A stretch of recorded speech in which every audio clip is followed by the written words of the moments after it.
We're here in Chicago for the Elks Summer Service Trip.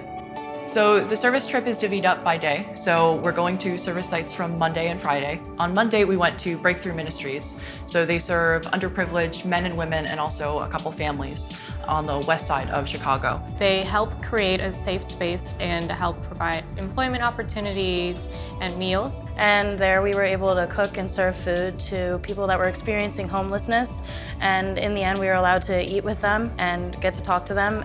On Tuesday, we went to the Jesse Brown VA hospital, and on the second floor, they have a food pantry, which is open to veterans in the area. So we helped stock the shelves and shop for the veterans. So the VA was my favorite part of the trip because the people made it, the veterans made it. Honestly, they were having a good day, so I had a good day. I hold veterans close to my heart because my grandfather is a veteran, and it is really heartwarming to get to help these people that are like my father. My grandfather could have been in this situation.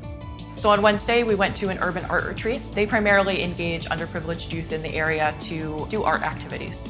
So on Thursday, we'll be going to Humble Design, which furnishes homes for underprivileged people who are now transitioning into housing. Then we'll be going to Girls in the Game, and they engage underprivileged girls in sports activities. So really helping them build teamwork and cooperation skills, self-confidence, giving them something fun and productive to do with their time after school. So we had the opportunity to visit the Elks Memorial Building. So that was pretty cool. The Elks building is not anything you expect it to be. I literally thought I was in Washington, D.C. for a second. I was like, when did we get this cool building and stuff? So the headquarters weren't what I was expecting. I was expecting, typical Chicago skyscraper, but walking in and seeing it as a memorial was really cool.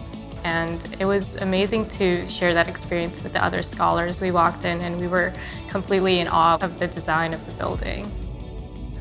I think my favorite memory from this trip so far has been the dinner that we were able to have with the Elks staff and members. They're such fun people to be around. It was awesome hearing the different stories of how they've been involved with the local communities, and they were very encouraging, and it was a very positive experience. As a recipient of a lot of community service when I was younger, it's been really important for me to take a step back and reflect on what all of that service had done for me when I was a child, and also now what I can do for the community. I feel like I belong to something. I belong to the Elks. We all have different backgrounds, but we have this in common. So we're able to build off of that and just have a good time and serve and do a great job. So for me, that's really why I would want to continue to be involved with the Elks, is to continue on that spirit of service and of brotherly love, of reaching out to the community and charity and seeking justice and fidelity.